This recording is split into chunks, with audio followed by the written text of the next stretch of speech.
There is so much to dive into in this Week 16 slate around the National Football League. We will do that now with our Pick 6, our favorite bets for the weekend. The categories, just so you know, another reminder, if you have not been here with us much throughout this football season, anytime touchdown score, somebody likely to hit pay dirt. A moneyline underdog, a team likely to pull off the outright upset and keep a game close. Our favorite under of the weekend, points at a premium. Alt line with a sprinkle of plus money. Our favorite yardage prop, it could be on the ground, through the air, a receiver, whatever you like. And then we combine forces for a two-leg, 6-point teaser that our producer extraordinaire, Joe Frieso, made sure to point out that my leg lost last week. Joe, you had Buffalo up to plus 8.5. The Bills won outright in Detroit. I had the Commanders as a 7.5-point favorite for the game. Take 6 off, minus 1.5. Really just expecting them to win outright.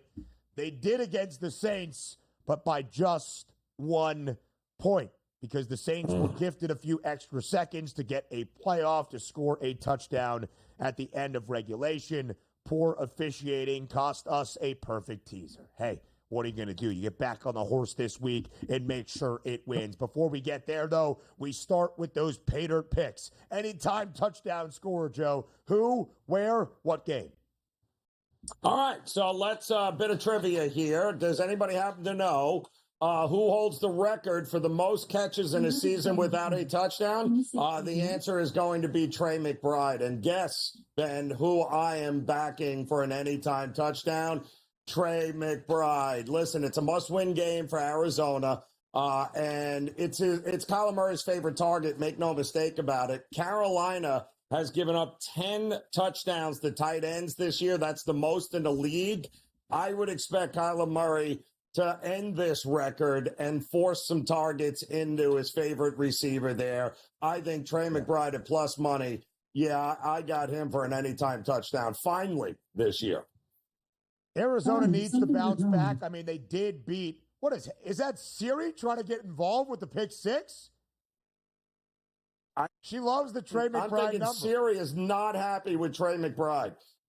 That's what I'm thinking. I think that she is happy with Trey McBride. I think she's fired up. I think she's ready for that one. Arizona, 4.5-point road favorite in Carolina. Joe, I think there might be a sneaky amount of points in that game, with the Panthers showing some resolve, but the Cards still in the heat of the NFC West race. Need this one in Charlotte this Sunday, in a game against the Rams next weekend in Week 16 in L.A. to keep their season afloat. My favorite touchdown scorer, Amon-Ra St. Brown, did score last week late in a game that featured a ton of points. In fact, our highest scoring game of this NFL season against the Buffalo Bills. It was his first touchdown in a while, snapping a 3-game skid without hitting pay dirt because he had scored in 8 games in a row from Week 3 on up until a 3-game slide back in the end zone last week.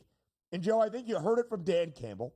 I think you heard it from Detroit in general. Yes, they know they are banged up. They know they are shorthanded. They know it's not just a bunch of reserve players. It is those key and significant contributors.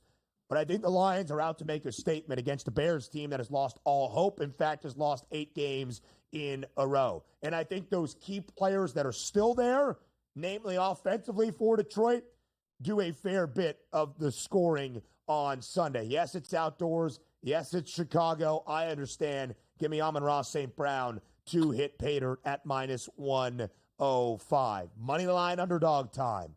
Who might pull off an outright upset on Sunday and perhaps spoil a season here in Week 16. Oh, boy. I said I would never do it, Ben, but yet here I am doing it. And I'm going to take the New York Jets as a home underdog tonight against the Rams here. And listen, I mean, the last 5 games, we talked about it earlier with Mike Blewett. The Jets have averaged around 27 points a game over its last 5. And we're talking about a Rams team that ranks 27th in pass efficiency defense and 29th in explosive pass rate allowed. So this secondary is not good. This defense isn't great. And Aaron Rodgers has had basically all day to throw the ball. The offensive line has done a great job of protecting him. But here's the kicker. The Rams as a franchise haven't covered a game in temperatures under 30 degrees since the 1970s, people. We've also seen Matt Stafford not be able to be really good in the conditions and bad weather that MetLife is going to see. It's going to be bitterly cold. The Jets all day long here have a really good shot at being an underdog outright winner. I really hope not, Joe, because I have a Rams ticket at plus 290 from a few weeks ago to win the NFC West. The Rams now in first in pole position and a minus 185 favorite. This would be a huge detriment to them. It might not be the end of their season as they end the year at home in sunny Los Angeles, indoors against the Cardinals and the Seahawks, the two teams chasing them as of right now. My moneyline underdog, Carolina Panthers. Why not? Plus 180 for Carolina to strike the outright upset at home in Charlotte. Arizona needs this game. Ultimately, the Cardinals are a 4.5-point favorite. But last week, Joe, the Panthers were favored for the first time since the end of 2022, snapping a 33-game streak of being an underdog consecutively. With the weight of expectation, Carolina floundered miserably against the bad Dallas Cowboys. It snapped a 5-game cover streak for a Carolina team that even as an underdog had done a terrible job of even generating profits. So now the Panthers, they stink. Price stinks. Everybody stinks. No, sir.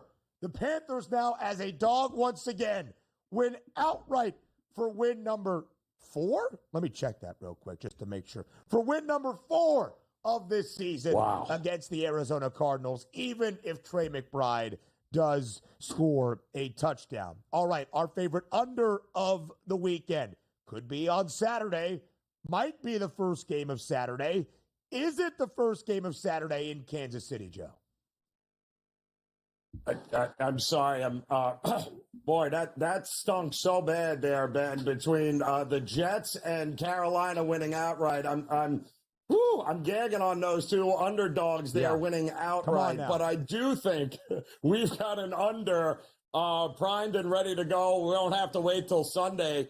I'm going Saturday, Ben, and we talked about it earlier in the show. I'm going under 42 now that it's back up there because Mahomes has been ruled in as the starter for Kansas City. Listen, the struggles for Kansas City are real offensively. The struggles for St.Brown and that offensive line also well noted. This is not a very good offense, especially on the road. I expect the defenses to have their way.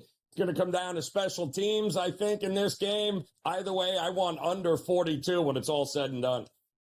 Yeah, Joe, I actually think you're getting a slight discount, if that's the right word, because the total is on its way up. So then to bet the under is a good look. This number was 39.5 with Carson Wentz, the presumed starter for Kansas City, with the ankle injury to Patrick Mahomes.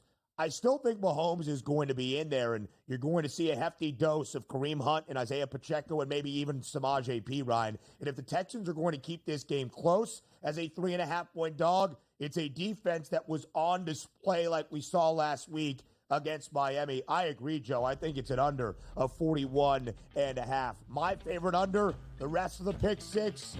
So much more to come next on this Football Friday. Live right here on the early line on SportsGrid. It is a Football Friday. We continue our Week 16 NFL Pick 6.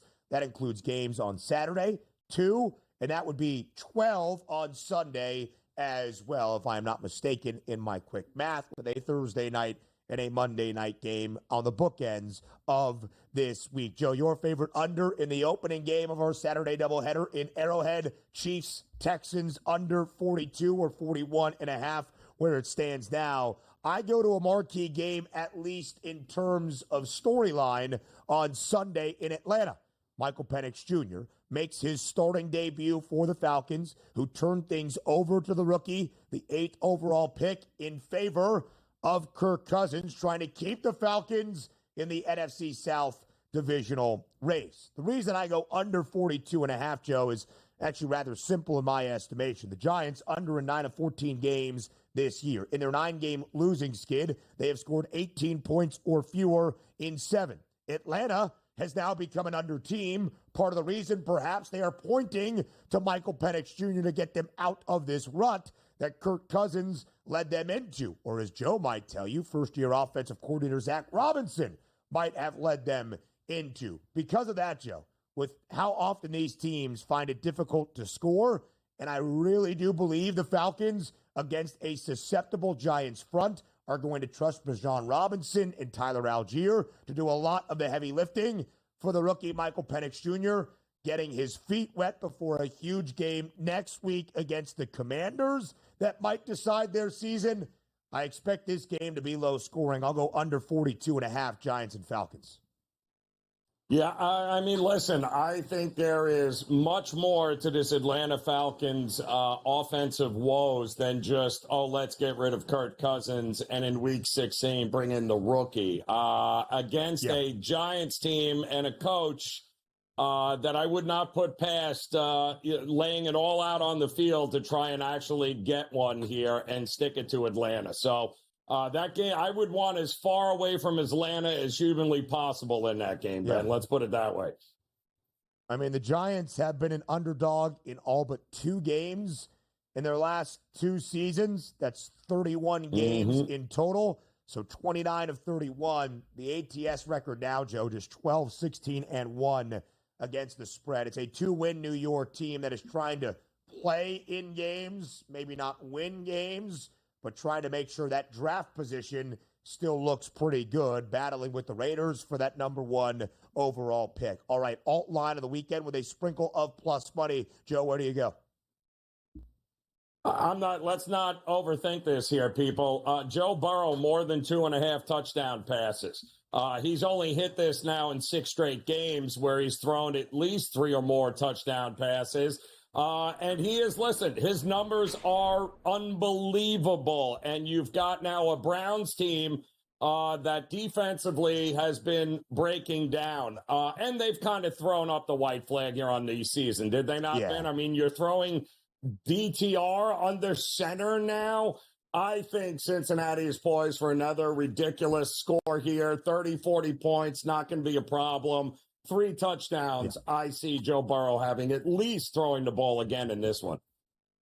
And it's kind of crazy it has that much plus money because it's not like Joe Burrow has done that a few times this season or just in 2 consecutive weeks. Joe Burrow has thrown for at least 3 passing touchdowns in 6 straight games for Cincinnati. Completely agree, Joe. I think it's all Bengals. It must be all Bengals. Since he has squandered opportunities throughout this season, do not get us wrong, but I think Cleveland is focused on next year and figuring out what's going to happen this offseason at the quarterback spot, financially, talent-wise. So much in store for the Browns. Joe, I think the Tampa Bay Buccaneers are absolutely going to rout the Dallas Cowboys on Sunday night. Dallas has been atrocious at home this year. 1-6, both straight up and against the spread. The lone win and cover against the Giants on Turkey Day. Big whoop. The average cover margin at home this year, around 16 points per game with a minus, a negative in front of that. And I only think the line is 3.5 because the Cowboys have looked good a couple of times on the road in the last 4 games with Cooper Rush. But they've also looked really, really bad at times as well. And I think Tampa has figured something out here. I'm going to go Buccaneers minus 6.5, up from a 3.5-point spread, expecting Tampa to still win by a touchdown at plus 132. And I guess it then correlates to my favorite yardage prop that you see there, Mike Evans over 78.5 receiving yards. Mike Evans now, Joe, despite missing multiple games this year with a hamstring injury, in year number 11, all with the Buccaneers, is trying to make history, to have 1,000 receiving yards in all 11 seasons. Thought it was probably going to come to a close this year because of the injuries and those missed games. But Joey had a $159 last week and 2 touchdowns against the Chargers. He has had at least 68 receiving yards in 4 consecutive games for Tampa. And if I think the Buccaneers are going to win big, that means a big Baker Mayfield day, a big Mike Evans day. Over 78.5 receiving yards for a Dallas secondary and a Dallas defense that is shorthanded even more so now without Trevon Diggs. So give me Mike Evans over 78.5 receiving yards. Ranieri, your yardage prop to round out this segment here on the early line. Yeah, I am going to go back to MetLife with the New York Jets taking on the LA Rams, and I'm going to look at Matt Stafford over his passing yards here, 241.5, Ben, and I see legit no reason for Matt Stafford not to hit this number. He has done it a whole lot this season, and I think he's going to have to here because I do think the Jets offense is going to have success. I like the over. I don't believe they're going to be able to do it with just Kyren Williams running the ball there. I think this is going to have to be Cooper Kupp, Puka Nacua. There's going to have to be a lot of throwing the ball in this game to keep up. So I think he goes over, Ben. Yeah, Joe, the total 46.5, I could see it over in this spot. The Rams have shown us the last few weeks multiple different ways to win a game. They played in the highest scoring game of the year at the time, 86 combined points against Buffalo 2 Sundays ago. And then on the short week Thursday, the only NFL game this season without a single touchdown by either team. So the Rams could certainly add it up if necessary. More on the early line next. All right, we round out our NFL Week 16 Pick 6. And it's a weekend Pick 6 with games on Saturday, 2 of them, and 12 on Sunday for still a rather full Sunday slate here in Week 16. As we combine forces for a 2-leg, 6-point teaser right here, right now. Joe, oh, so close last week. You were spot on. Buffalo up to 8.5. Didn't even matter. Could have been Buffalo, well, I guess not minus 8.5, but at least minus 5.5 because they were the underdog who won outright in Detroit. I thought I was groovy with the Commanders. Just take them down from a 7.5-point road favorite in the Big Easy against the Saints. 1.5, basically a pick 'em. Win it comfortably, just win outright. The Commanders did win outright, but by a point because of really an unforgivable clock snafu that the NFL officiating crew just said, hey, sorry, it was a mistake, and we can't go back and review it and fix it. So the Saints got a free play that they scored a touchdown on to end regulation and almost pulled off the upset that they shouldn't have had. So, hey, sometimes you win some, sometimes you have the worst of beats and you lose some. This week, though, Joe, we win the teaser. We combine forces. We've talked a few times about getting ugly, about getting down in the mud on this pick 6, or 2 moneyline underdog picks to win outright that we shared, you with the Jets, me with the Panthers. This is an ugly way to start a 6-point teaser, but please begin. Ben, listen, it's been my experience the final couple of weeks of the NFL season, the uglier, the more profitable it is for you here. And you're right, it is absolutely gross and disgusting, but somebody explained to me how in the world the Raiders should be laying points against anybody, even the Jacksonville Jags. And I get it, both these teams looking to get maybe the number 1, number 2 pick in the draft. It doesn't matter. Somebody's got to win the game, unfortunately. And if you're going to give me over a touchdown with the Jags, who clearly haven't quit on the season, Ben, right. And they have been putting together a lot of effort here. They have also managed to outgain their last 3 opponents. I don't care that Aiden O'Connell is looking to come back here. They don't have Max Crosby. Jacoby Myers is banged up. And they only score 17 points in his 4 starts this year. They haven't scored more than that. I think Jacksonville's alive to win this game outright. I will gladly put them in a teaser and take 7.5 points against a Raiders team that has no home field advantage and really does want that number 1 draft pick. Joe, the Raiders should not be laying a single point, a half point, a cent on the money line to anybody right now. Like whatsoever. Yep. Jacksonville, right? Also a team that is struggling mightily this year. 3-11. The Raiders are worse at 2-12. But Jacksonville, despite probably should have quit much earlier in the season than even Vegas, with the writing on the wall, their head coach Doug Peterson might be gone at the end of the year. The injury to Trevor Lawrence, changes potentially in the front office entering next season. The Jags have not quit. They have covered in 6 of their last 8 games. Last week, they had to leave the break at home against the Jets. They ultimately did not cover as a 3.5-point home dog, losing by a touchdown, but they were tied at 25 all in the final 2 minutes of regulation. So, yeah, it's ugly, but I agree with the thought process. Joe, it should be ugly in our second game of 2 tomorrow in that AFC North battle between the Ravens and the Steelers.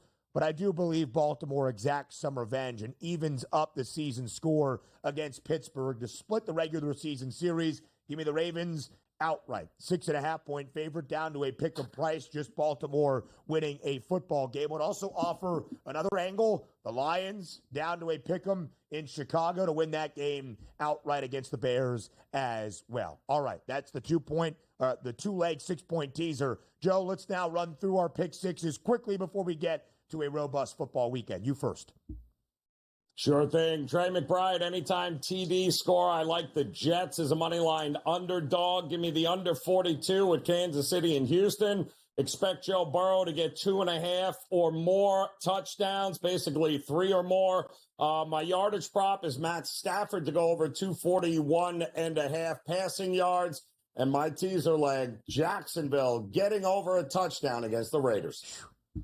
I'll go Amon-Ra St.Brown to hit Pater for the Lions. Panthers, outright moneyline upset over the Cardinals. Giants, Falcons under 42.5. Alt line Buccaneers now nearly a touchdown favorite on Sunday night against Dallas. Mike Evans to factor in the Ravens as a pick-em price tomorrow. Again, it is a great football weekend.